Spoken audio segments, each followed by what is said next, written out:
Some houses remember everything: the laughter, the lies, the promises whispered in candlelight. But what happens when one family returns, not for love, but for silence, and the silence breaks? Where in the world are you tuning in from? What time is it for you right now? Let me know in the comments. Let's begin the story. The Last Toast at Midnight. The envelope stood out immediately. Thick ivory parchment, sealed in deep green wax, with her name penned in an elegant hand, Mrs. Jessica Fletcher. The postmark was smudged beyond reading, and there was no return address, but the gold ink shimmered faintly in the morning light as she turned the envelope over in her hands. It was a crisp Monday in Cabot Cove, and Jessica had just settled at her writing desk when she noticed the letter tucked between the utility bill and a local newsletter. She broke the seal gently, as one might open a long-lost diary. Inside was a single card, handwritten in the same graceful script. Mrs. Fletcher, you are cordially invited to a midnight toast in honor of Edward Ridgway on the eve of his passing's 10th year. Briarcliff House awaits you once more. Yours, Eleanor Ridgway. Jessica's brow creased slightly. The name stirred something: nostalgia perhaps, or something closer to apprehension. A midnight toast? Odd, certainly. And Edward had been gone a decade already? She ran her thumb over the paper. Expensive stock. The scent of lavender still clung faintly to it. As she sat back in her chair staring at the single sentence etched in gold, Briarcliff House awaits you once more, a quiet pull began to stir inside her. She hadn't heard from Eleanor Ridgway in nearly 25 years. Not since the summer everything had quietly fallen apart. That summer came back to her in fragments: sunlight streaming through lace curtains, long dinners on the veranda, a young woman's laughter carried over the breeze before it curdled into silence. Jessica had visited Briarcliff House just once, in her early years of teaching, long before her books ever reached the shelves. Eleanor had been the regal matriarch even then, poised and unreadable. Edward Ridgway, by contrast, had been full of charm and a tendency to speak in half-truths.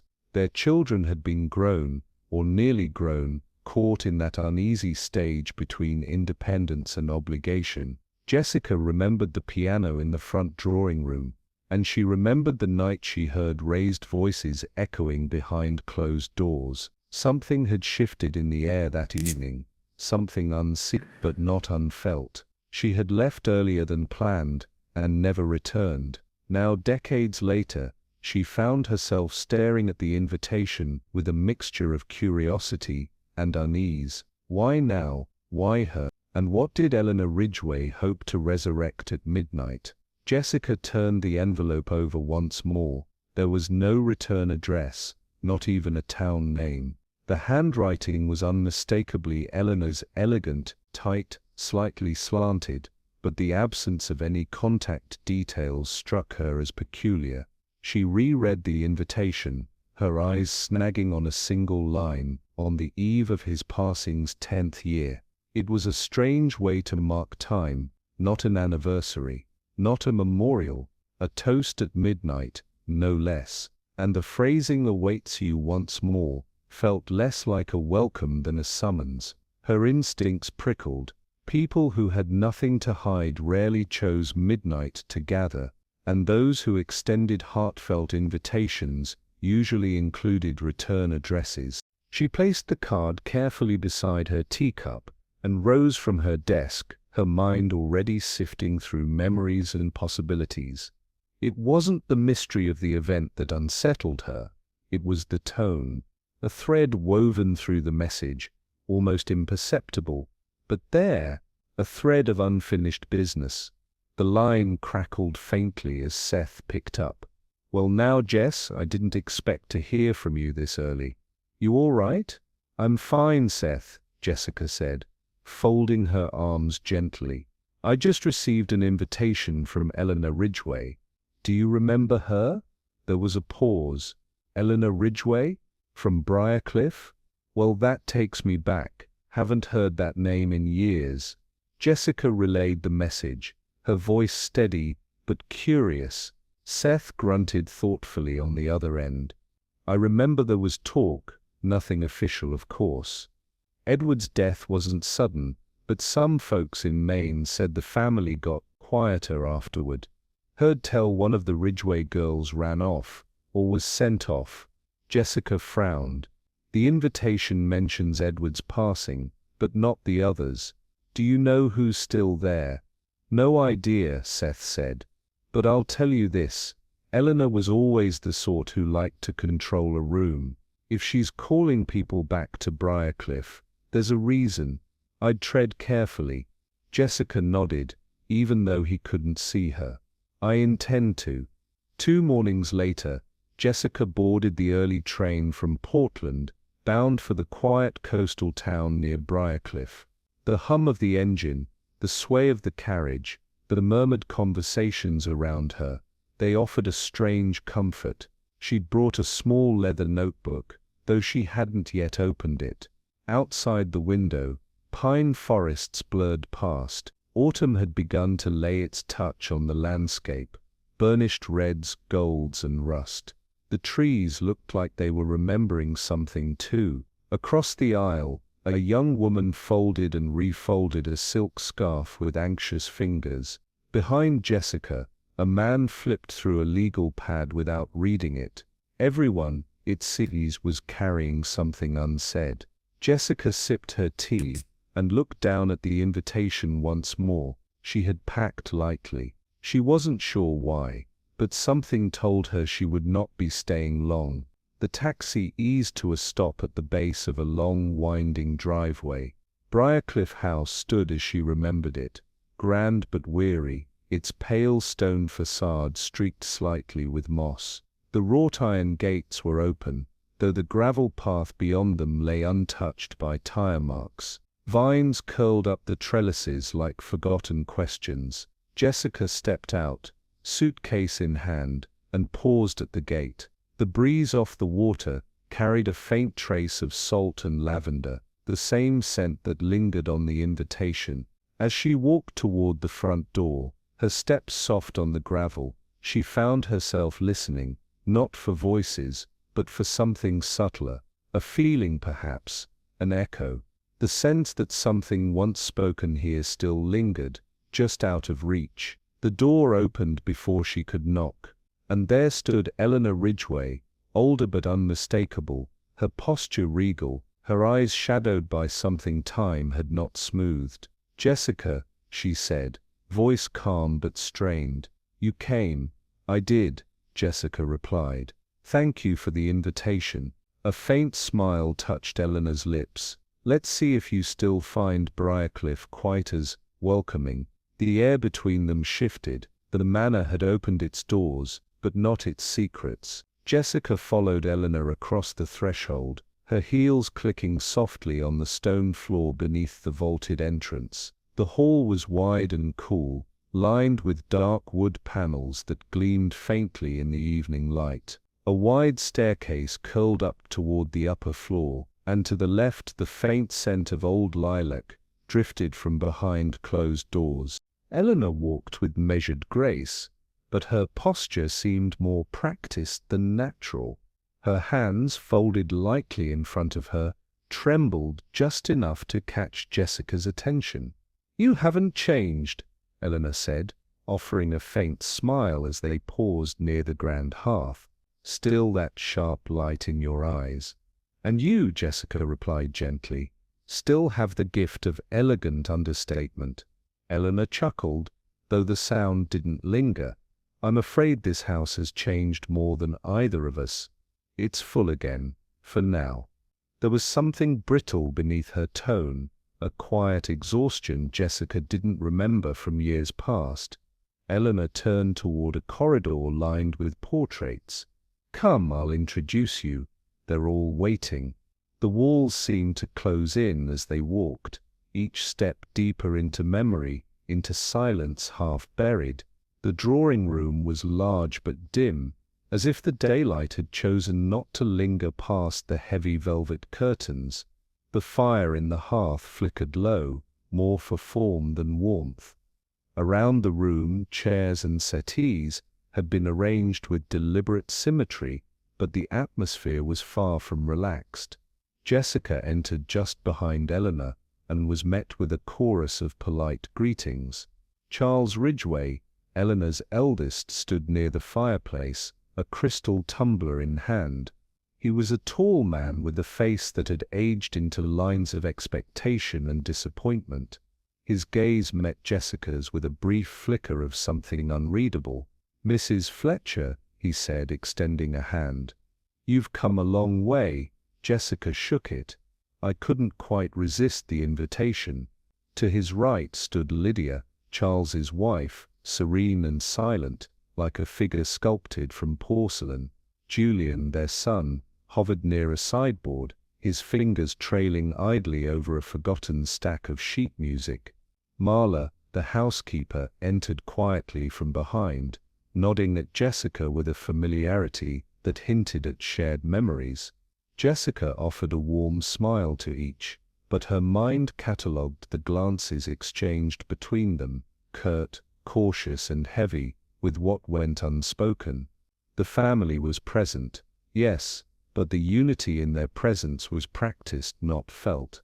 As the last cups of tea were cleared away, and a thin stream of late sun pressed through the lace curtains, Charles raised his glass.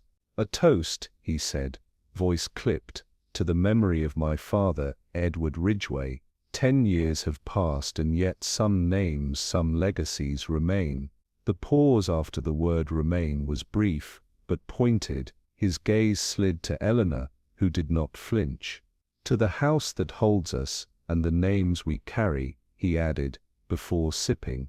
There were no murmurs of agreement, no lifting of second glasses, only a quiet clink as Lydia set hers back on the tray. Jessica sipped, thoughtful. The toast was stiff, its language ambiguous, not a celebration, not even a true tribute. And Eleanor's silence afterward, it felt less like grief and more like strategy. The room remained suspended in that after-toast stillness, and in that pause, Jessica caught it again, the undercurrent. The Ridgways were not simply gathering in memory, they were circling something.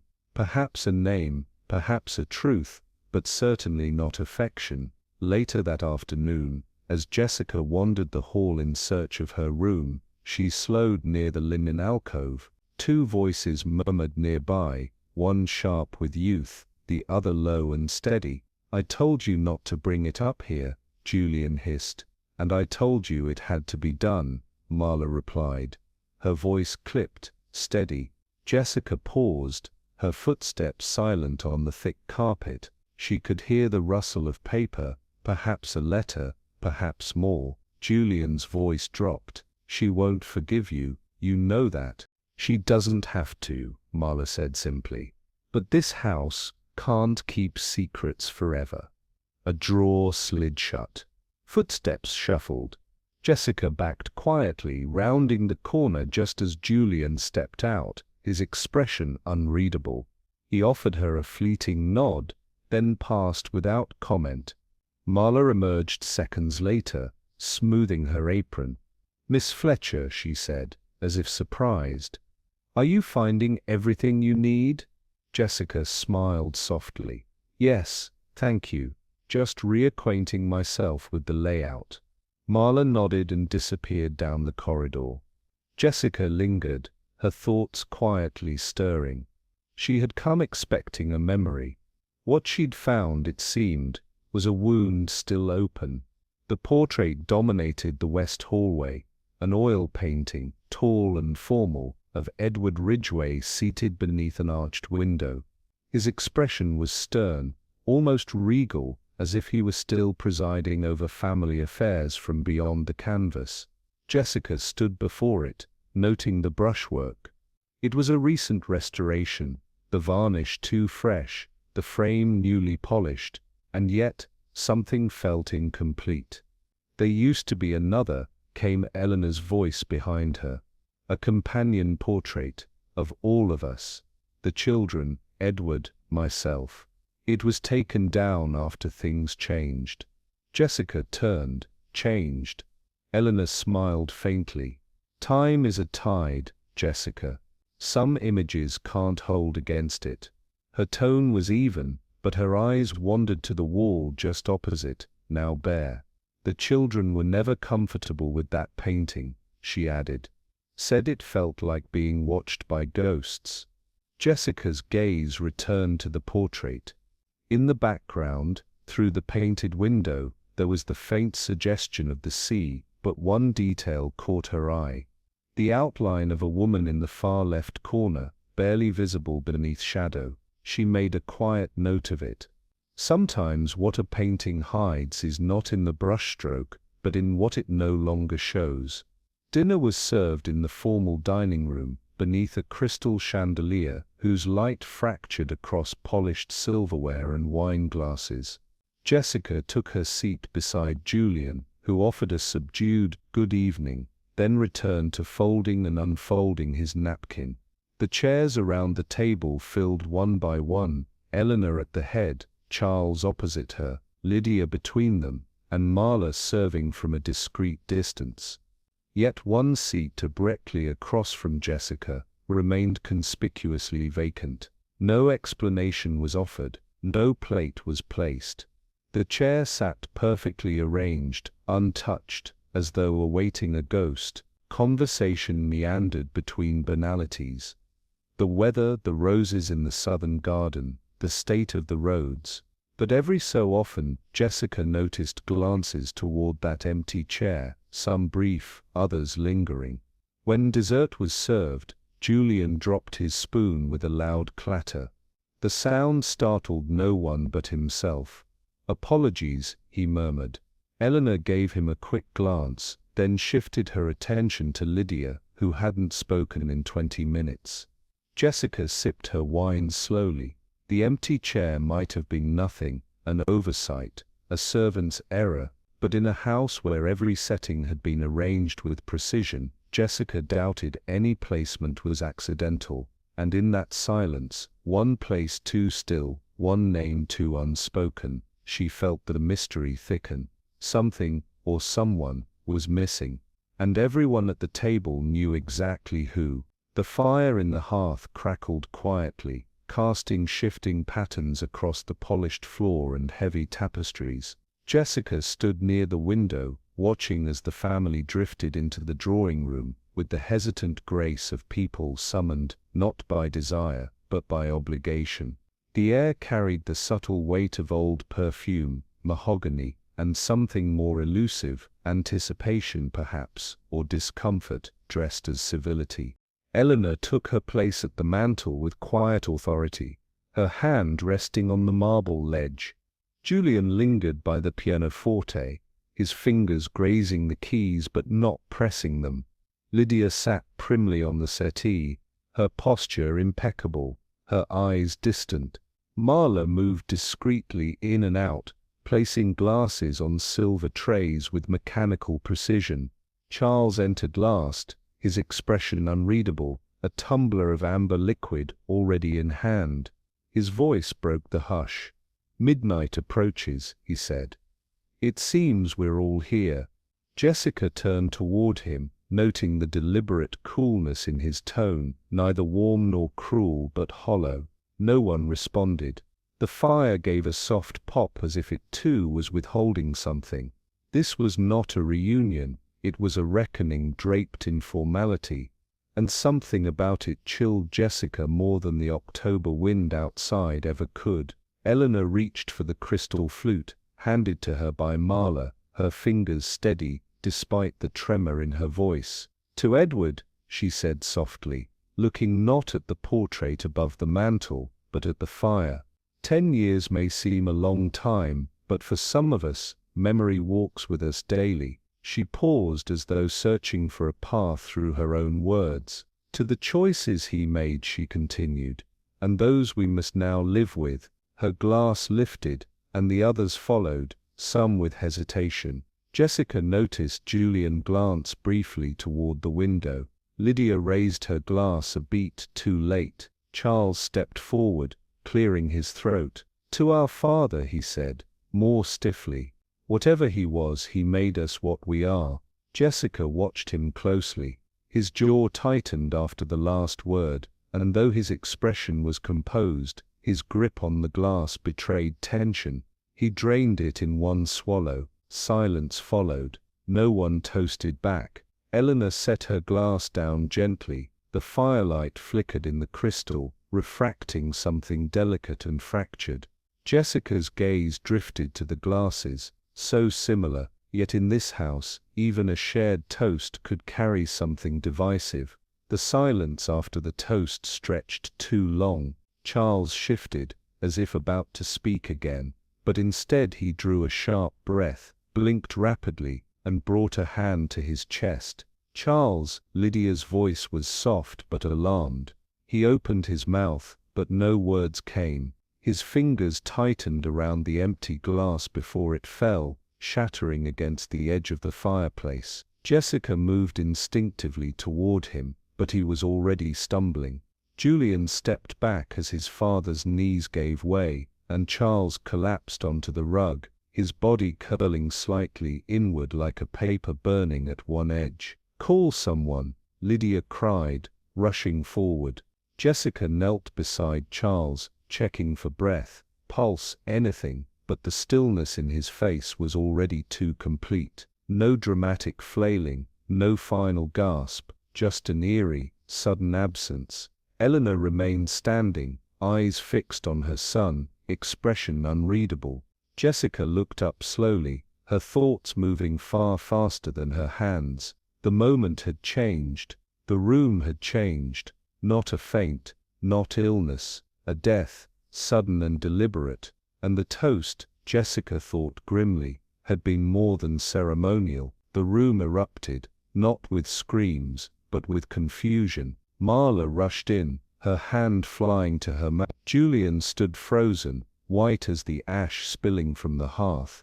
Lydia knelt beside Charles, her hands trembling over his, murmuring his name, as though it might pull him back. Jessica rose slowly. "We need to call the authorities," she said evenly, looking to Eleanor. Eleanor nodded once, then moved toward the hallway with surprising calm. "The telephone is in the study. I'll summon the sheriff." Julian finally spoke. Voice thin. It was sudden. He'd had heart murmurs. Years ago. Jessica turned to him. "Do you know if he was taking anything for it?" He shook his head, his voice breaking. He never talked about it." Marla hovered behind them, wringing a dish towel in her hands. Jessica noted the movement, more habitual than performative. No shouting, no denial. Just a spreading stillness like water soaking through cloth. Jessica bent to study the fallen glass. The shards had landed oddly, some beneath the hearthrug.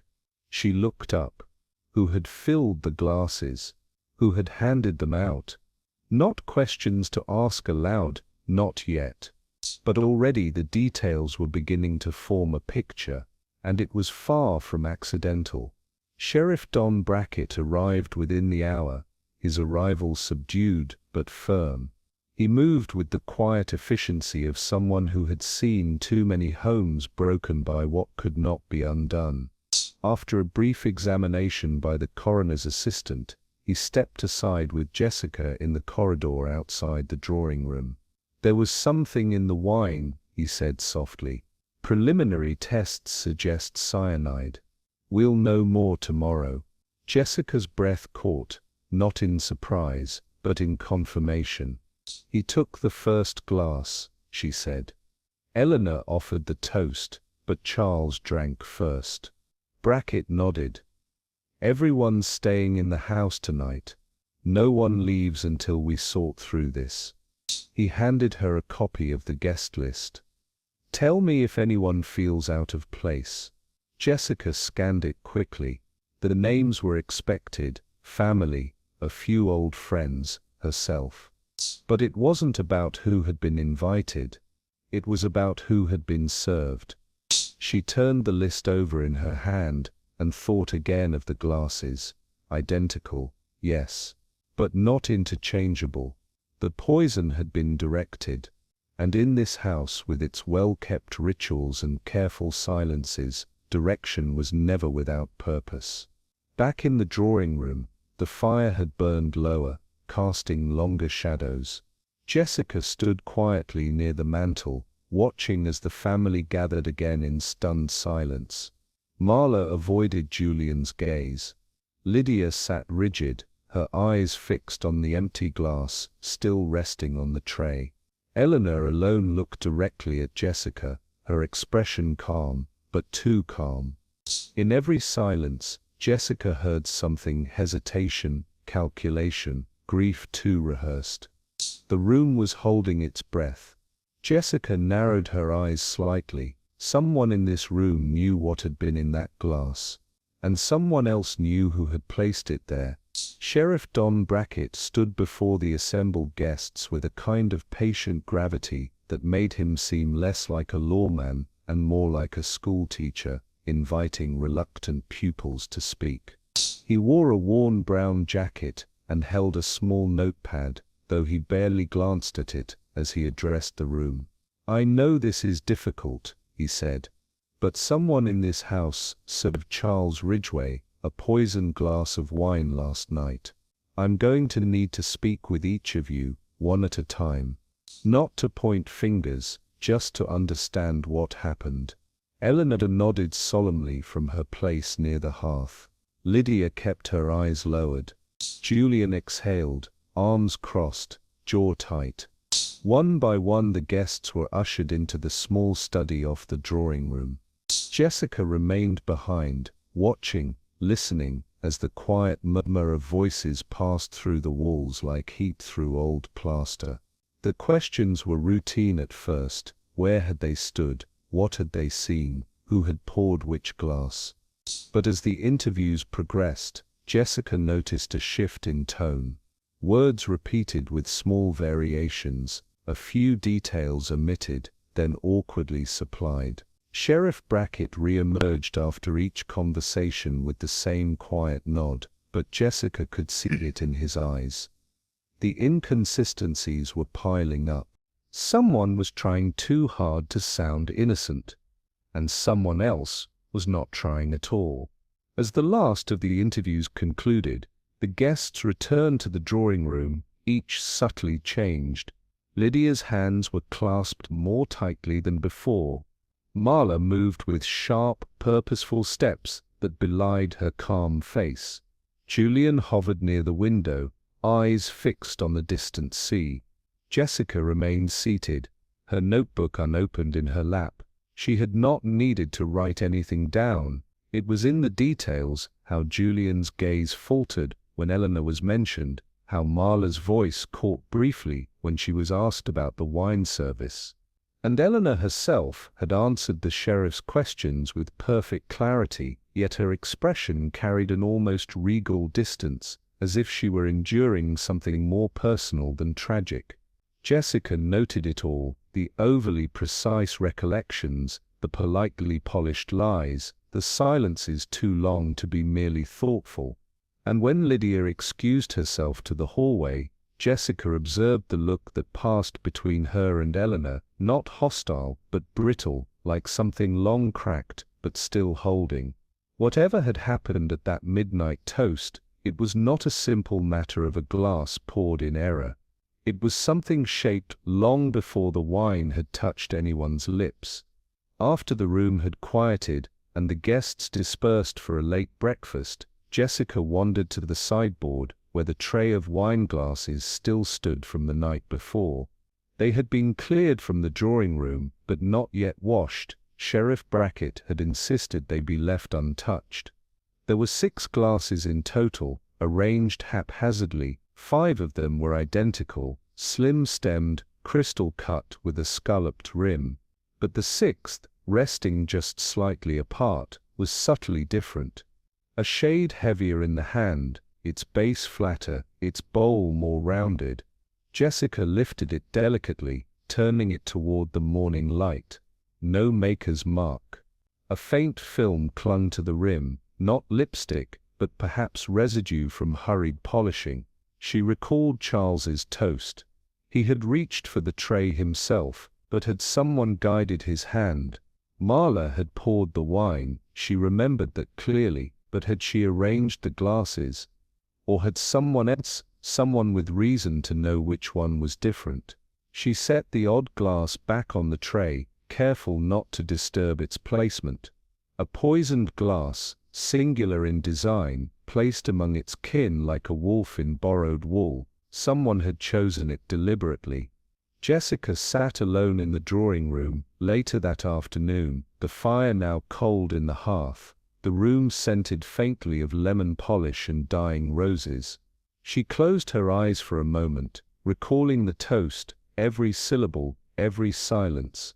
Charles had been poised, but not at ease. His words had carried weight, yes, but also caution. To our Father, whatever he was, he made us what we are. The phrasing had struck her at the time as oddly deliberate. Not who we are, but what we are. A subtle distinction, but telling. It wasn't reverence, it was resignation. And then there had been the pause, a slight one, barely a breath, after the words whatever he was. Jessica opened her eyes slowly. Charles had not spoken out of grief. He had spoken from calculation, perhaps even fear. Was the toast meant as a provocation, a message, or had he suspected something was coming, something he couldn't avoid? She thought again of the odd glass, a deliberate vessel, chosen to carry something deadly. But maybe the toast had been just as carefully constructed, words laced with hidden meaning, just like the wine. She wasn't sure yet who the target had truly been, but she was beginning to suspect that Charles had. Jessica climbed the narrow back stairs leading to the second-floor study, a room she remembered faintly from years before, sunlit and smelling of linseed oil and old vellum. The door was ajar.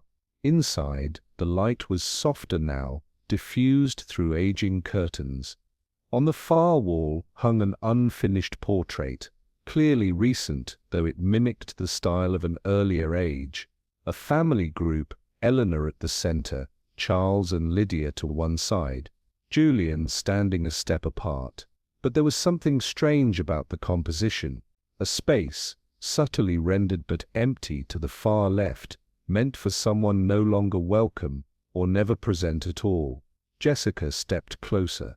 The brushwork was deliberate, the background rendered to completion, yet the silhouette of a fourth figure remained bare canvas, no features, just the faint pencil lines of a head and shoulders. The painter had started the form, then stopped. Why? She scanned the cluttered desk beside the easel, brushes, oils, a turpentine jar half closed.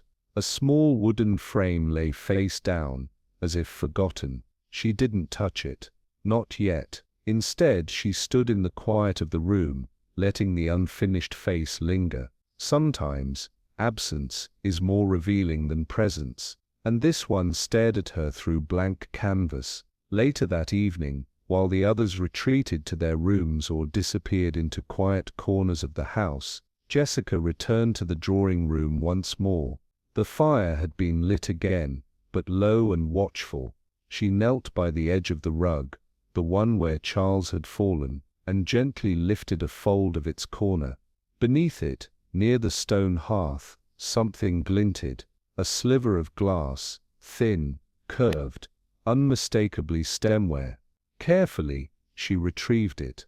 The edge was clean but sharp, as though snapped rather than shattered. She held it up to the firelight. It wasn't just any fragment, it was from a different glass. The pattern was wrong, the texture smoother.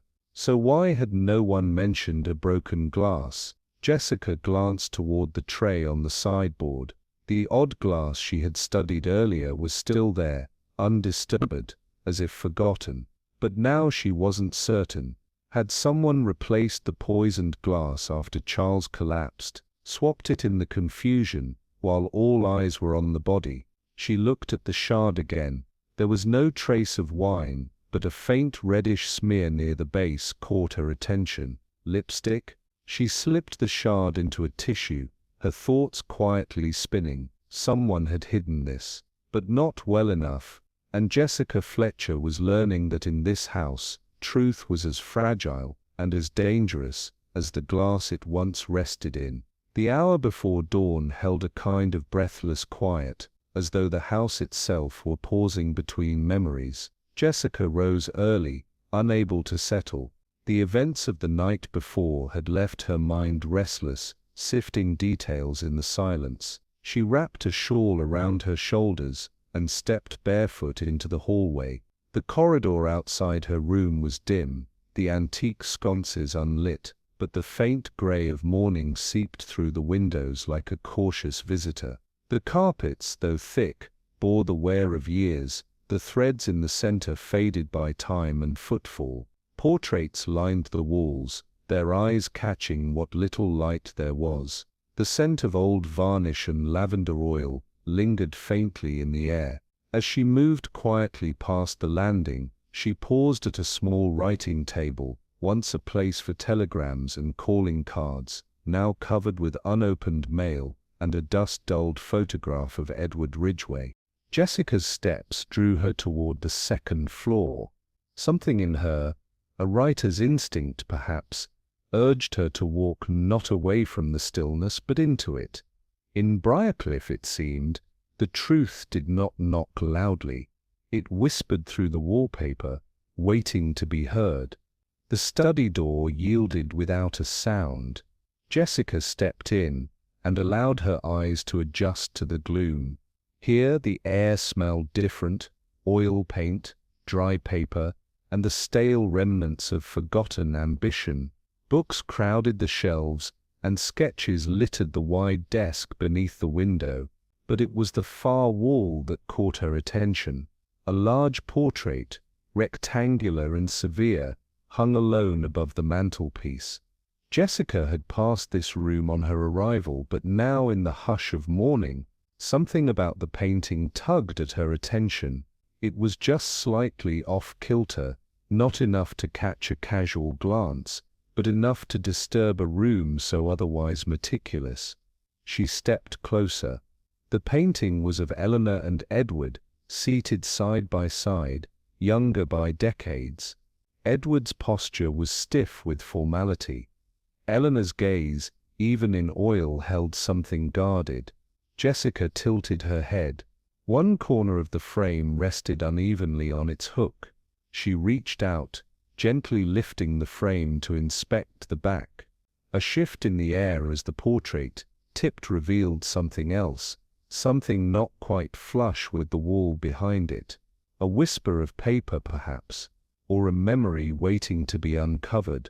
Behind the portrait, tucked carefully into the hollow where the wall and canvas met, was a single black and white photograph. Folded once down the center, and yellowed with age, it felt delicate in her hand, as though it had been waiting a long time to be found. Jessica unfolded it carefully. It showed Charles, unmistakably younger, standing on a rocky coastline with a woman she didn't recognize. The two stood close, too close for formality. He was smiling in a way she hadn't seen in the house, not even in old family pictures. There was ease in his posture, warmth in his expression.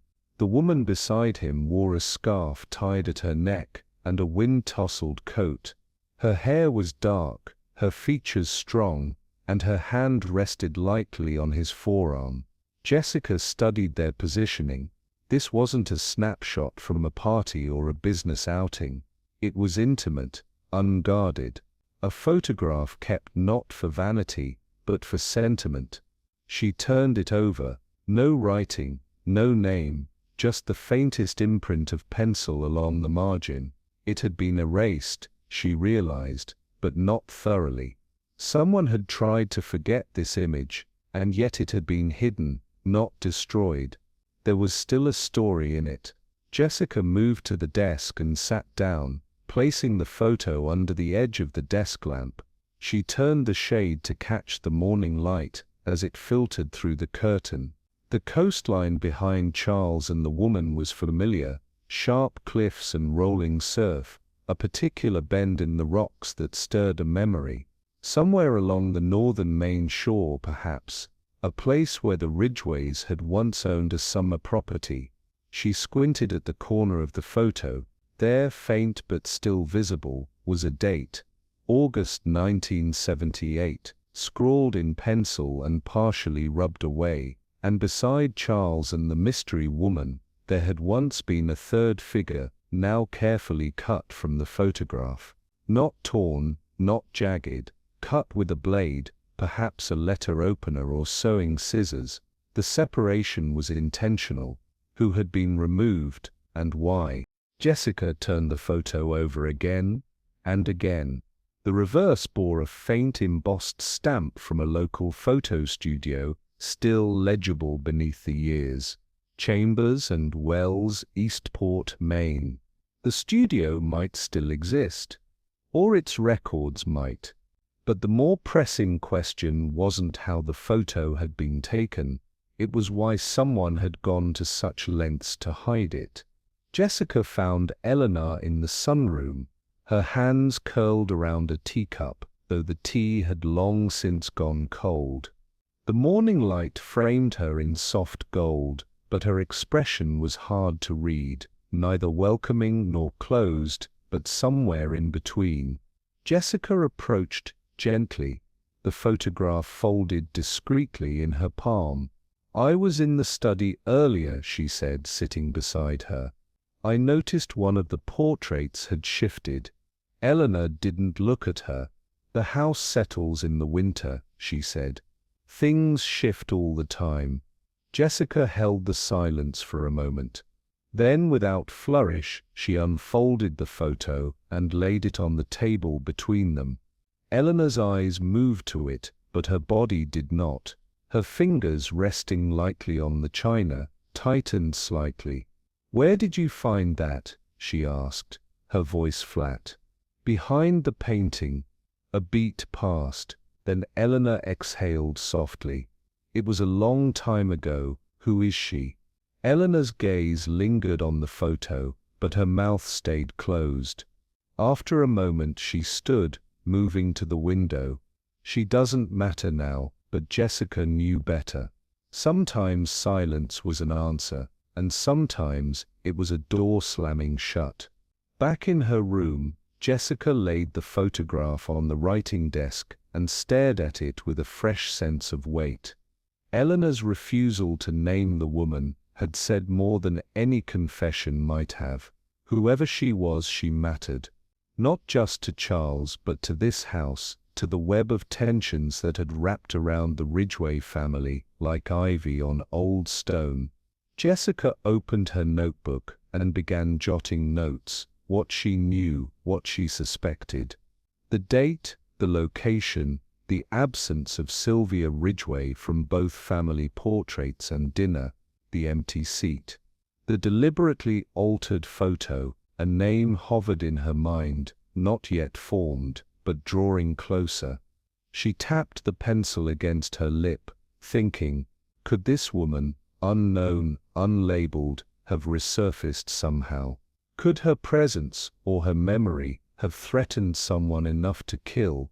Or perhaps the photograph itself had been the threat. She glanced at the fireplace in the corner. A fire would have made it easy to destroy, but someone had chosen instead to hide it, which meant they hadn't wanted it gone. Not entirely. She closed the notebook and drew the curtains tighter. Outside, the wind stirred. Inside, the roots of truth were beginning to press through the floor. The morning sun filtered softly through the lace curtains as Jessica wandered the parlor with a cup of coffee cradled in her hands. The room had an elegance worn thin by time, mahogany furniture polished to near perfection, a grandfather clock that still kept steady rhythm, and framed portraits neatly arranged along the walls. What caught her attention, though, wasn't what she saw, but what she didn't. There were no photographs of Sylvia, no childhood portraits, no framed graduation, no candid shots tucked between holiday gatherings. The family albums that sat open on the coffee table featured Charles, Julian, even Eleanor and Edward in their younger years. But Sylvia's presence was a ghost, felt only in the careful spaces left behind. Jessica paused before a grouping of black and white photos near the fireplace, 3 children in one, then 2 in the next. The transition was subtle, but deliberate. And then there was the small piano bench pushed against the wall, its seat cushion slightly indented. A piece of sheet music rested beneath the lid, handwritten in a young girl's hand. No one had thrown Sylvia away, but someone had removed her meticulously, as though rewriting a story where she had never belonged. Jessica found Eleanor alone in the conservatory, sitting beneath the gentle light of a stained glass window, her hands folded around a teacup she hadn't touched. The silence between them felt different this time, less like a wall, more like a shared pause between thoughts. Jessica sat across from her, placing her cup on the small table. "Eleanor," she said gently, "why is there no sign of Sylvia in the house?" Eleanor didn't look surprised. Her gaze lingered on the glass dome of the conservatory, where a branch of wisteria brushed lightly in the wind. "She was my daughter," she said at last. "My first, my fiercest, and my mistake, I suppose, was trying to love her the way I was taught to, by shaping her." Jessica said nothing, allowing the rhythm of Eleanor's memory to unfold. "She questioned everything," Eleanor went on. "Tradition, her father's choices, Charles's authority, the inheritance. There was a time she was the brightest thing in this house. And then one day she turned that brightness outward and left. Was it her choice?" Jessica asked softly. Eleanor's mouth twitched. "It was, after I gave her no better one." A pause. "I tried to write to her. She never replied." Jessica nodded. "Did she come back?" Eleanor's voice thinned. "Not even when Edward died." Her silence then was heavier than grief. It was the silence of someone who knew their absence had been earned, and lived with that knowledge every day. Later that morning, Jessica stepped into the library, and found Marla dusting the edges of the fireplace mantel with quiet diligence. "Marla," Jessica said softly, "you were here when Sylvia left, weren't you?" The housekeeper straightened, her face unreadable for a moment, before nodding. "Yes, ma'am, I was." Was it as simple as leaving? Marla hesitated, then shook her head. "Miss Sylvia didn't just walk out. She was asked to leave." Jessica watched her carefully. "By whom?" Marla lowered her eyes. "By Mr. Ridgway." "But Mrs. Ridgway, she didn't stop it." Jessica's voice was gentle. "And the will, they rewrote it within the year," Marla said. "Cut her out completely. Charles had a hand in that too. He said Sylvia was a liability, that she was stirring trouble." "What kind of trouble?" "Talking too much about things that had been buried, old affairs, family money, names that shouldn't be spoken." Jessica absorbed the words in silence. A daughter disinherited wasn't just an estrangement, it was an erasure, and perhaps in this house, it had been seen as protection, or as punishment. Either way, Sylvia had been written out. But now, in the wake of Charles's death, her absence felt louder than ever. That evening, Jessica returned to the dining room, now empty and dim. The chandelier above hung silent, casting soft broken patterns on the linen-cloaked table. Chairs remained neatly pushed in, except for one. The same chair that had stood empty the night Charles died. Jessica walked to it slowly. The setting had been cleared, but the faint impression of a plate remained in the cloth, and the candle that once sat beside it had left a wax ring on the silver tray. Had it truly been a mistake, a servant's error, or had someone expected Sylvia to return? A toast made at midnight. A glass poured in silence. An empty chair between Charles and Eleanor, like a wound stitched too tightly. She leaned against the high-backed chair, remembering how Charles had faltered, how his hand trembled even before he lifted the glass. If that seat had been intended for Sylvia, if someone believed she would come, then the toast had not been meant for Charles. It had been meant for someone else. Jessica stepped back, and in doing so, felt the weight of a misstep. Not in the investigation, but in someone's plan, a plan that had gone tragically, fatally wrong. Back in her room, Jessica sat at the small desk and opened her notebook, her pen hovering above the page. She wrote 2 names, Charles and Sylvia. Then beneath them, a single word, target. She recalled the scene with new eyes. The tray of glasses, identical but not identical. The phrasing of the toast, vague, formal, a strange echo of something unresolved. And Charles, hesitant, before he raised his glass. Almost reluctant, almost afraid. Had he sensed it wasn't for him, or had he taken it knowing it was? Jessica closed her eyes, replaying the way his hand had trembled slightly. The kind of tremor that wasn't physical, but moral. What if the glass had been meant for someone else entirely, and what if Charles had intervened, not by accident, but by choice? A toast, after all, could be a trap disguised as tribute. Jessica's thoughts returned to the photograph, the missing figure, the date, and Eleanor's silence. If Sylvia had returned in secret, or if someone feared she might, then Charles's death may have been the result of a misaligned plan, or a desperate attempt to right an old wrong. Either way, someone had struck, and they hadn't missed by much. Later, Jessica found Eleanor once again in the garden, her shawl pulled tightly around her shoulders, her eyes fixed on the restless sea beyond the hedge. They stood in silence for a moment, the wind catching the edges of their clothing like ghosts brushing past. She used to love the cliffs, Eleanor said, her voice barely above the breeze, said they reminded her that things could fall and still remain beautiful. Jessica didn't reply. The words were not meant to be answered. Eleanor turned slightly, her face composed, but pale. "Do you believe," she asked, "that we ever truly say goodbye?" Jessica's gaze lingered on the path leading toward the bluffs. "Only when we're ready," she said quietly, "and some of us never are." Eleanor's eyes closed, just for a breath. It was not confession, but it was something close, something folded deep in the pages of the past, still waiting to be read. Jessica sat by the fireplace in the library, the flickering light casting shifting shadows across the room's polished wood and lined shelves. She reached into her coat, still folded neatly over the armchair, and pulled out the invitation Eleanor had sent. The parchment felt heavier now, as though the secrets it carried had gathered weight with time. She studied it closely. The gold ink shimmered faintly under the firelight, elegant and formal, the kind Eleanor might have used for a wedding or memorial.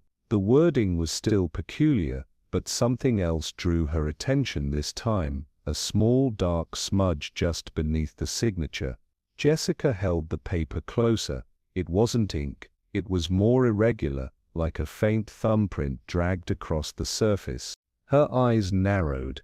Eleanor's script remained graceful, but the smudge lay at the end of the final flourish of her name, as though someone else had handled the card after it was written, perhaps even modified it. Someone who didn't have the same practiced care. The smudge wasn't proof, not yet, but it whispered of intrusion, and Jessica had learned long ago that in a household of quiet performance, a smudge could be more honest than a signature. She placed the invitation flat on the desk, beside a magnifier she borrowed from a shelf of antique atlases. Years of writing had taught Jessica how to read not just words but the hands that formed them, and something about this writing seemed divided. The opening lines, "You are cordially invited," had the unmistakable flow of Eleanor's hand, confident, curved, consistent. But toward the bottom, beginning with the phrase "Brier House awaits you once more," the strokes changed subtly. The ink grew slightly lighter, the letters tighter, and the pressure less even. Jessica adjusted the light and traced the tail of the final "ye" in Ridgway. The line that followed it, the postscript about the midnight toast, was less fluid. The pressure faltered, the looped "mn" shakier. Someone had finished the invitation, or amended it. And perhaps without Eleanor's knowledge, the effect was clever, nearly invisible to a casual reader. But the subtle contrast told its own story. Jessica leaned back, the invitation still before her. If someone had tampered with the letter, then perhaps the guest list and the evening itself had been shaped not by memory or grief, but by careful intent. And intent was rarely innocent in a house like this. Later that afternoon, Jessica called Seth Hazlitt from the library phone, cradling the receiver as the autumn wind whispered along the windows. "Seth, do you remember Eleanor Ridgway's handwriting?" she asked. "Well now, Jess," came the familiar gravelly voice. "I haven't seen it in years, but I'd wager I'd recognize her. She always made it loop backward, like a treble clef." Jessica smiled faintly. "Exactly. But the one on this invitation doesn't, not on the final line." There was a pause. "You thinking someone else wrote part of it?" "I'm thinking someone added something," she said, her tone careful. Possibly without her knowing, Seth gave a soft whistle. "You know what that might mean?" Jessica nodded, though he couldn't see it. "That someone wanted me, or someone else, not just to come to Briarcliff, but to be here at midnight." "Be careful, Jess," Seth said quietly. "If someone's altering invitations, they're not planning a party, they're planning something else." Jessica thanked him, then hung up slowly. If the invitation had been tampered with, it wasn't just about who was invited, it was about when. And when the clock struck midnight, something had already been decided. In the study, tucked behind a silver-framed photo of Edward Ridgway, Jessica found an old notepad, faint blue ink, pages curling slightly at the edges. It was a guest list, written in a different hand, one she quickly recognized as Marla's, neat, utilitarian, and entirely without flourish. Jessica ran her finger down the names. Hers was third from the bottom. Above it, Julian, Lydia, Charles, and someone else. A name had been erased, scrubbed out with sandpaper or the flat end of a pencil eraser. Only the top hook of a capital letter remained.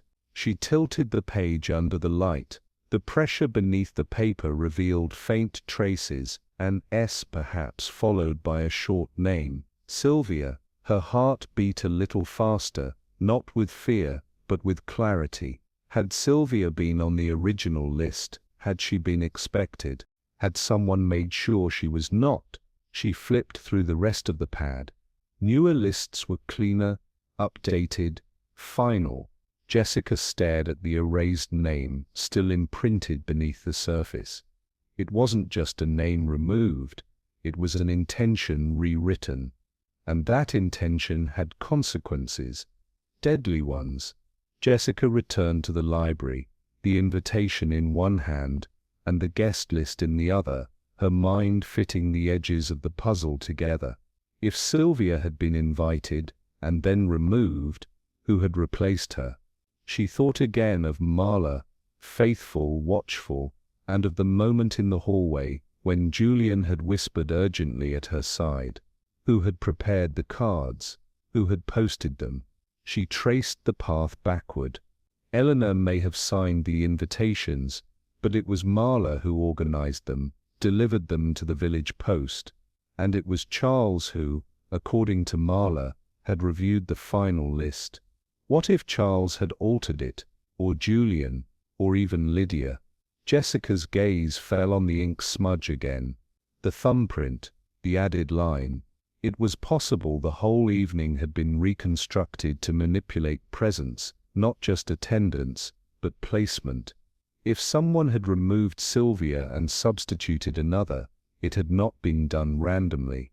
The seating, the toast, the poisoned glass. It was beginning to look less like misfortune and more like choreography. Every movement rehearsed, every role assigned. But somewhere in that ballet, someone had stepped out of place, and the wrong dancer had fallen. Jessica stood before the cold hearth, her thoughts circling like the embers that had once danced within it.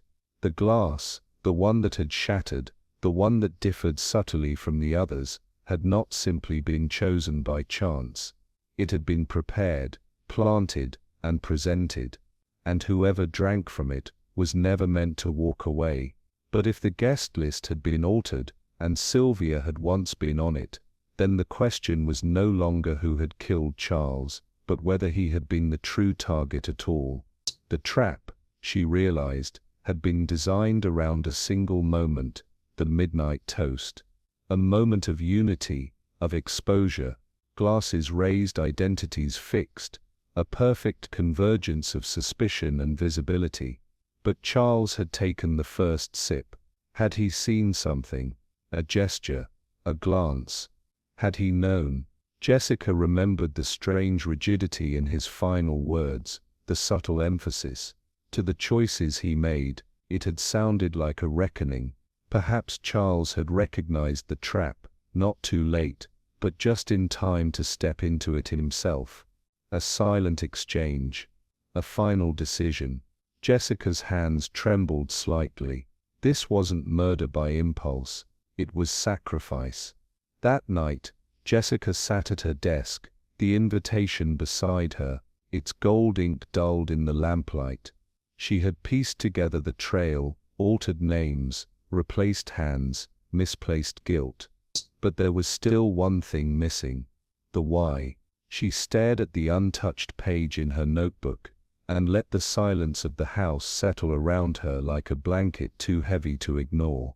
Tomorrow, she would begin asking questions aloud. But tonight, she arranged the facts in her mind like chess pieces, waiting for the move that would force the truth into the open. The board was set. Now came the waiting. The grandfather clock in the hallway struck a soft 11, its chime echoing through the still corridors of Brier. Jessica stood at the doorway of the drawing room, the shadows stretching long across the floor. One by one they entered. Eleanor, with a shawl drawn tightly around her shoulders, Lydia, composed but pale, Julian, hollow-eyed, lingering in the threshold, and Marla, hands clasped in front of her apron, her eyes fixed on the carpet. Jessica waited until they were seated. "Thank you for coming," she said gently, her voice quiet but clear. "I won't keep you long. I simply ask that you listen." They did. In this room where secrets had steeped for decades, silence came easily. Jessica crossed to the fire, where a small flame flickered against the grate, the same hearth where Charles had fallen just nights ago. She stood there, not as an accuser, but as someone trying to place the final piece in a jigsaw too long left unfinished. "What happened here wasn't chance," she began. "And it wasn't cruelty. It was something far more human, something planted years ago, long before we ever raised our glasses." The room, expectant and still, waited with her. Jessica reached into her satchel and unfolded the invitation, the same one that had summoned her here in gold ink and carefully chosen words. "This invitation," she said softly, "was not entirely written by Eleanor." Eleanor didn't flinch. Jessica pointed to the lower line. "The signature is yours, Eleanor. But this edition, Briarcliff House Awaits You Once More, was written by someone else. The ink pressure changes, the flow shifts, there's even a partial fingerprint. And this line here," she paused, tracing the bottom with her finger, "was never yours to begin with." She set the card aside, gently. "Then there's the guest list. The one in Marla's hand, written before the invitations were finalized." A name was removed, scrubbed out. Just enough of the letter remained to suggest it began with an S. She looked toward Julian, who didn't meet her gaze. Sylvia, Lydia shifted slightly. She was meant to be here, originally, which would explain the extra place at dinner, and the strange phrasing in Charles's toast, too heavy with meaning for a simple remembrance. Jessica stepped away from the hearth now, the heat at her back. And then there's the glass, subtly different, set apart, a deliberate choice. She let the words settle. This wasn't an accident. The guest list was altered, the seating, arranged, the poison, timed, but the result wasn't what anyone had planned. Jessica placed the photograph on the table between them. The torn edges had been flattened, the figures beneath the smudged surface quietly watching. Charles kept this hidden, she said. It was folded behind a portrait, tucked into a hollow where no one would find it easily, but he didn't destroy it. That matters. They leaned forward slightly, as if drawn by the quiet power of the image. This woman, Jessica continued, is Sylvia. But this is not just a sibling photo. It was taken after she left, after she was disinherited. The background is a beach near Eastport. The date, August 1978. A full year after she was supposedly gone. She looked up, meeting Eleanor's eyes. Charles saw her again, perhaps more than once. Eleanor's lips parted, but she didn't speak. There's something else, Jessica said. This corner, she pointed to the edge, where a figure had been carefully cut out. There was someone else here, someone the family didn't want remembered. She paused. A man. Possibly someone Edward didn't approve of. Perhaps someone Sylvia loved. Jessica stepped back. I believe this affair, this person, was the final wedge. It forced Sylvia's removal, and when Charles learned what that exile had truly cost, he tried to bring her back. Her voice softened, but someone else couldn't allow it. Jessica let the room settle into silence again. When she spoke next, her voice was low, almost kind. This wasn't done out of hatred. I don't believe that for a moment. She looked to Marla, who stood with her hands clenched, her expression unreadable, then to Julian, whose fingers twisted the edge of his sleeve. This act, this crime, was not driven by vengeance, but by fear. Fear of what Sylvia's return might reveal. Fear of reopening a wound that had never fully closed.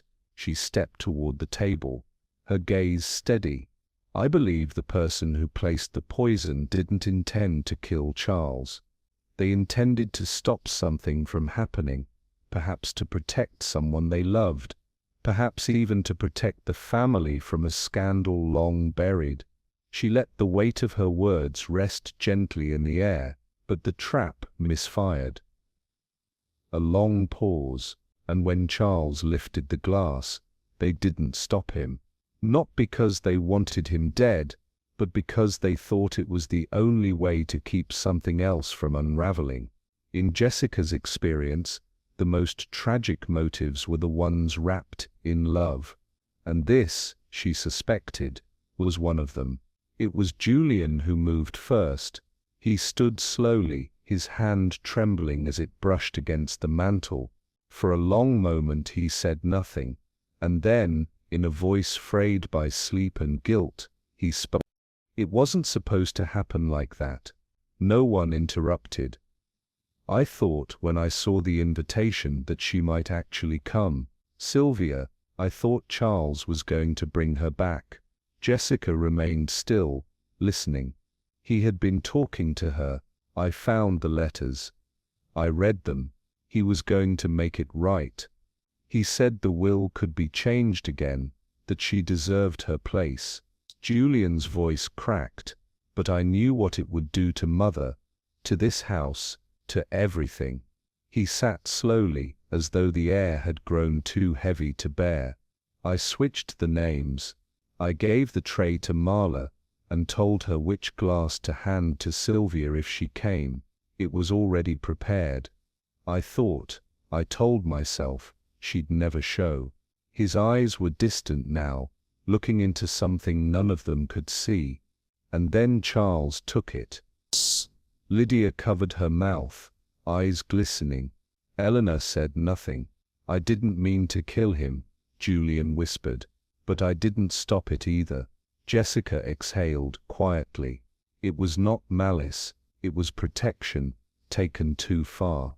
Eleanor rose slowly. Her hands didn't shake, though her face had gone pale beneath the lamplight. She walked to her son and stood over him for a long moment. Jessica watched in stillness, heart drawn tight by the silence that followed. Eleanor didn't speak. She didn't need to. Instead, she placed her hand lightly on Julian's shoulder, neither firm nor fleeting, but steady. Her fingers lingered there, then withdrew. When she turned to Jessica, her eyes were dry, but deeper somehow, weighed with sorrow, not rage, not shock, only knowing. And somewhere beneath it, something almost like mercy. Jessica met her gaze, and in that look, an entire story was acknowledged between them, of a family that had never stopped breaking, and a son who had tried to hold its edges in his hands. The silence at last was not a shield. It was what forgiveness sounded like when it couldn't yet speak. The first light of morning crept gently across the garden paths, casting long threads of silver dew across the hedges and flagstones. Jessica walked slowly, arms folded beneath her shawl, her shoes brushing softly through the wet grass. The silence felt different now, no longer tense, but reverent, as though the house itself had drawn a breath and was holding it. The garden, though overgrown in places, still carried traces of former care, a rusted sundial, half hidden beneath ivy, a broken trellis with one lingering rose clinging to it, an old stone birdbath slick with moss. Jessica paused near the edge of a low stone wall, her gaze drifting toward the sea beyond. The water was quiet, a wide sheet of pewter beneath the still waking sky. Everything felt hushed, as if the house and those within it were learning how to move forward after a night that had shifted everything. Behind her the manor stood half in shadow, windows blank and still. The events of the past days moved through her like a tide, unspoken, unresolved, and yet in their own way understood. In the hush of the morning garden, Jessica knew truth didn't always arrive with thunder. Sometimes it came with footsteps in the dew. The crunch of slow, deliberate steps on the gravel path reached her ears before she turned. Eleanor emerged from behind the arbor, her shawl drawn close, her face pale but composed. She said nothing as she approached, simply settling beside Jessica on the weathered bench that faced the sea. For a time neither woman spoke. The air between them was still, marked only by the soft rhythm of waves against distant rocks and the occasional cry of a gull overhead. "It's strange," Eleanor said at last, her voice quiet. "How quickly a house can grow quiet again, after all that noise." Jessica turned slightly toward her. Noise has a way of covering silence, but not for long. Eleanor offered a dry smile. "You always were perceptive, even back then." They both looked out toward the sea. "I never imagined it would be Julian," Eleanor said almost to herself. "Not him, not like that." Jessica didn't respond immediately. There were truths that needed no confirmation, only company. Eleanor's fingers touched the edge of the bench. "He thought he was protecting me, and perhaps in his way he was." Jessica nodded slowly. Sometimes love took shapes that blurred the line between mercy and harm. The wind stirred gently through the trees, tugging at the ends of Eleanor's scarf and sending a leaf tumbling across the gravel. "He was a good boy," she said, her voice catching faintly. "Soft-hearted, sensitive. He felt everything, more than Charles ever did." Jessica listened. "I think I knew," Eleanor continued. "Some part of me knew something had shifted in him this past year. He kept to himself more. He painted less. He grew quiet. But I told myself it was grief, or change, or age.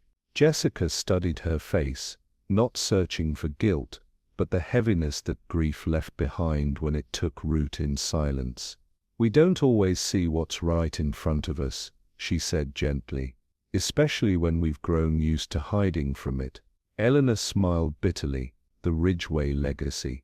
The two women sat with the truth between them, not needing to dissect it, only acknowledge it.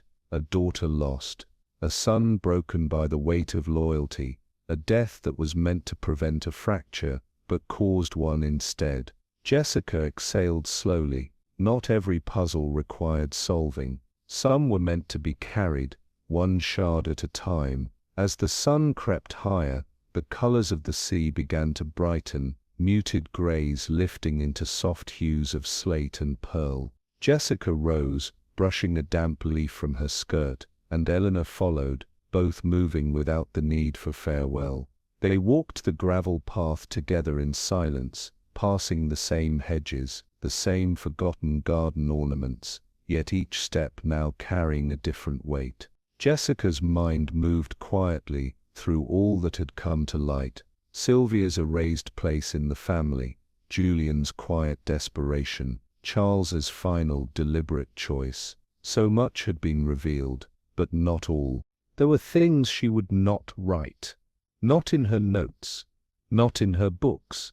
Some truths did more good when left to the people who lived them. She glanced back once at Eleanor. The woman's face was composed again, but softened. Something had shifted. Not broken, not restored.